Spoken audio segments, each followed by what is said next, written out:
നമസ്കാരം. കേന്ദ്ര ആഭ്യന്തര വകുപ്പ് ഒരു അസാധാരണ മുന്നറിയിപ്പ് ഭാരതത്തിലെ എല്ലാ സംസ്ഥാന സർക്കാരുകൾക്കും അതുപോലെ തന്നെ കേന്ദ്ര ഭരണ സ്ഥാപനങ്ങളിലെ ഭരണാധികാരികൾക്കും നൽകിയിരിക്കുകയാണ്. അത് മറ്റൊന്നുമല്ല, ഈ സംസ്ഥാനങ്ങളിലും കേന്ദ്രഭരണ പ്രദേശങ്ങളിലുമുള്ള ജയിലുകളിൽ കൃത്യമായ നിരീക്ഷണം നടത്തണം എന്നാണ് ഇപ്പോൾ കേന്ദ്ര ആഭ്യന്തര മന്ത്രാലയം നൽകിയിരിക്കുന്ന നിർദ്ദേശം. അതായത് ജയിലുകളിൽ വിഘടനവാദ പ്രവർത്തനങ്ങൾ നടക്കുന്നു, ജയിലുകളിൽ എത്തിയിട്ടുള്ള അല്ലെങ്കിൽ ജയിലുകളിൽ പാർപ്പിച്ചിട്ടുള്ള കുറ്റവാളികൾ തമ്മിൽ സഹകരിച്ചുകൊണ്ട് അല്ലെങ്കിൽ ഇവർ തമ്മിൽ കൂട്ടായ പ്രവർത്തനം നടത്തിക്കൊണ്ട് വിഘടനവാദ പ്രവർത്തനങ്ങൾ നടത്തുന്നു എന്ന നിരീക്ഷണമാണ് ഇപ്പോൾ കേന്ദ്ര ആഭ്യന്തര മന്ത്രാലയം നടത്തിയിരിക്കുന്നത്. വിവിധ ഇൻ്റലിജൻസ് ഏജൻസികൾ, കേന്ദ്ര രഹസ്യാന്വേഷണ ഏജൻസികളാണ് ആഭ്യന്തര മന്ത്രാലയത്തിന് ഇതുമായി ബന്ധപ്പെട്ട വിവരങ്ങൾ നൽകിയിരിക്കുന്നത്. രാജ്യത്തെ പല പ്രധാനപ്പെട്ട ജയിലുകളിലും ക്രിമിനലുകളെ ഉപയോഗിച്ച് വിഘടനവാദ പ്രവർത്തനം നടത്താനുള്ള പ്രവർത്തനങ്ങൾ നടത്തുന്നുണ്ട്. ഈ ജയിലുകളിൽ നിന്നും പുറത്താകുന്നവർ പരോളിലോ ജാമ്യം കിട്ടിയോ ഒക്കെ പുറത്താകുന്ന ആളുകൾ രാജ്യത്തിനെതിരായിട്ടുള്ള പ്രവർത്തനങ്ങളിൽ പങ്കാളികളാകുന്നു എന്നാണ് ഇപ്പോൾ ആഭ്യന്തര മന്ത്രാലയം വിലയിരുത്തുന്നത്. ബാംഗ്ലൂരിലെ ചില ജയിലുകളിൽ നിന്നടക്കം ഇത്തരത്തിലുള്ള നിർദ്ദേശങ്ങൾ പുറത്തേക്ക് പോയതായി നമ്മൾ കണ്ടിട്ടുണ്ട്. രാജ്യത്ത് നടത്താനിരിക്കുന്ന അല്ലെങ്കിൽ രാജ്യത്ത് നടപ്പാക്കാൻ ഉദ്ദേശിച്ച ചില തീവ്രവാദ പ്രവർത്തനങ്ങൾ, തീവ്രവാദ ആക്രമണങ്ങൾ, ഈ ആക്രമണത്തിന് പിന്നിൽ പ്രവർത്തിച്ചിരുന്ന ചില സ്ലീപ്പർ സെല്ലുകളെയൊക്കെ ഈ NIA അടുത്ത കാലത്ത് പിടികൂടുന്ന സാഹചര്യം ഉണ്ടായിട്ടുണ്ട്. NIA പിടികൂടുന്ന തീവ്രവാദികളിൽ നിന്ന് ലഭിച്ച വിവരങ്ങൾ നീളുന്നത് ചില സംസ്ഥാനങ്ങളിലെ ജയിലുകളിലേക്കാണ്. ഈ ജയിലുകളിൽ വലിയ രീതിയിലുള്ള വിഘടനവാദ പ്രവർത്തനങ്ങൾ നടത്തുന്നു. ഇസ്ലാമിക ജിഹാദി പ്രവർത്തനങ്ങൾക്ക് ആവശ്യമായ നിർദ്ദേശങ്ങളും ചർച്ചകളും ഗൂഢാലോചനകളും ഒക്കെ ജയിലുകൾക്കകത്ത് നടക്കുന്നുണ്ട്. ഇതിൽ ചെറിയ ചെറിയ കുറ്റകൃത്യങ്ങളിൽപ്പെട്ട് അകത്താകുന്ന ആളുകളെ ഇതിലേക്ക് റിക്രൂട്ട് ചെയ്യുക, അതായത് ഈ പറയുന്നത് പോലെ മാനമോഷണം, അതുപോലെ തന്നെ ഈ ബലാത്സംഗം, ഇങ്ങനെയുള്ള കുറ്റകൃത്യങ്ങളിൽപ്പെട്ട് ജയിലിനകത്തേക്ക് വരുന്നവർ ഒരു പരിധിക്കപ്പുറം വിചാരണ തടവുകാരായി കഴിഞ്ഞതിന് ശേഷം അവർ പുറത്തേക്ക് ജാമ്യത്തിൽ പോവുകയാണ്. പിന്നീട് ഈ കേസ് കഴിഞ്ഞ് ഈ പ്രതികൾ കുറ്റകൃത്യത്തിൽ പങ്കെടുത്തിട്ടുണ്ടോ, ഇവർ യഥാർത്ഥത്തിൽ കുറ്റവാളിയാണോ ഇല്ലയോ എന്നൊക്കെ കോടതി തീരുമാനിച്ചതിന് ശേഷമായിരിക്കും പിന്നീട് ഇവർ ജയിലിലേക്ക് വരിക. ഇത്തരം വിചാരണ തടവുകാരെ അടക്കം കൊണ്ടാണ് ജയിലുകളിൽ ഇത്തരത്തിലുള്ള വിഘടനവാദ പ്രവർത്തനങ്ങൾ നടക്കുന്നത്.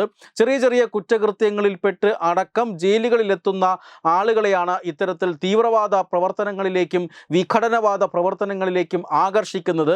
ഇവർക്കാവശ്യമായ നിർദ്ദേശങ്ങളും അതുപോലെ തന്നെ ഇവർക്കാവശ്യമായ ചെറിയ ചെറിയ പരിശീലനങ്ങളും അതോടൊപ്പം തന്നെ പുറത്തെത്തിയാൽ ബന്ധപ്പെടേണ്ടത് ആരെയൊക്കെ എന്നത് സംബന്ധിക്കുന്ന നിർദ്ദേശങ്ങളും പണമടക്കമുള്ള മോഹന വാഗ്ദാനങ്ങളും ജയിലുകൾക്കുള്ളിൽ വെച്ച് തന്നെ കൊടുക്കുന്നു. ഇവർ അതിനുശേഷം പുറത്തിറങ്ങി ബന്ധപ്പെടേണ്ട ആളുകളെ ബന്ധപ്പെടുന്നു, ഇവർക്ക് പിന്നീട് പണം ലഭിക്കുന്നു, ഇവർക്ക് മറ്റ് ചില അന്താരാഷ്ട്ര ബന്ധങ്ങളിലേക്കടക്കം പോകാനുള്ള സാഹചര്യം ഒരുങ്ങുന്നു.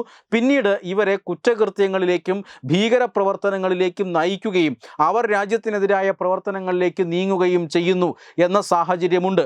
ഇതുകൊണ്ടാണ് കേരളമടക്കമുള്ള സംസ്ഥാനങ്ങളിൽ, ബംഗളൂരു അടക്കമുള്ള നഗരപ്രദേശങ്ങളിലൊക്കെയുള്ള ജയിലുകൾക്ക് കർശനമായ നിരീക്ഷണം ഏർപ്പെടുത്താൻ കേന്ദ്ര ആഭ്യന്തര മന്ത്രാലയം ഇപ്പോൾ നിർദ്ദേശം നൽകിയിരിക്കുന്നത്. ജയിലിലേക്ക് എത്തുന്ന കുറ്റവാളികളെ കൃത്യമായി തന്നെ നിരീക്ഷിക്കുക, അവിടെ അതിനുള്ളിൽ വിഘടനവാദ പ്രവർത്തനം നടത്താനുള്ള സാഹചര്യം ഇല്ലാതാക്കുക. പലപ്പോഴും ഈ ജയിലുകളിൽ മാഫിയ സംഘങ്ങൾ, അതുപോലെ തന്നെ രാഷ്ട്രീയ പാർട്ടികളുടെ സ്വാധീനമുള്ള ആളുകൾ, ഇവരെല്ലാമാണ് ഇത്തരം പ്രവർത്തനങ്ങൾ നടത്തുന്നത്. ഇതൊക്കെ കർശനമായി തന്നെ വിലക്കുക, ജയിൽ ചട്ടങ്ങൾ കർശനമായി തന്നെ നടപ്പാക്കുക. ഇതൊക്കെയാണ് ആഭ്യന്തര വകുപ്പ് കേരളമടക്കമുള്ള സംസ്ഥാനങ്ങൾക്ക് നൽകിയിരിക്കുന്ന നിർദ്ദേശം.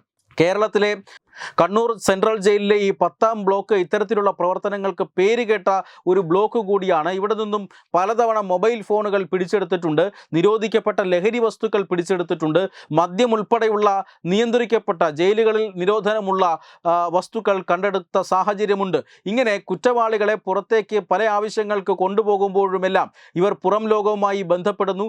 ജയിലിനകത്തു നിന്നും ആശയവിനിമയം ഇത്തരത്തിലുള്ള മാഫിയ സംഘങ്ങൾക്കും തീവ്രവാദ കേന്ദ്രങ്ങളിലേക്കും നടക്കുന്നു എന്നതിൻ്റെ തെളിവാണ് കണ്ണൂർ ജില്ലയിൽ കഴിഞ്ഞ കുറേ നാളുകളായി പുറത്തുവരുന്ന ജയിലുകളിൽ നിന്ന് പുറത്തുവരുന്ന വാർത്തകൾ. ഇതടക്കം കേന്ദ്ര ആഭ്യന്തര മന്ത്രാലയം പരിഗണിച്ചിട്ടുണ്ട് എന്നാണ് ലഭിക്കുന്ന സൂചന.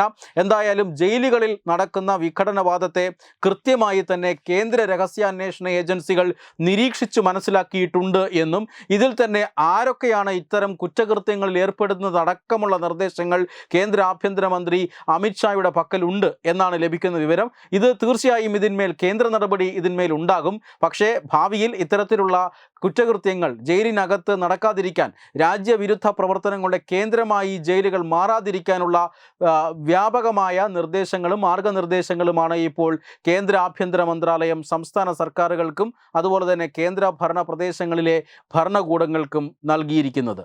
വെബ് ഡെസ്ക് തത്വമൈ ന്യൂസ്.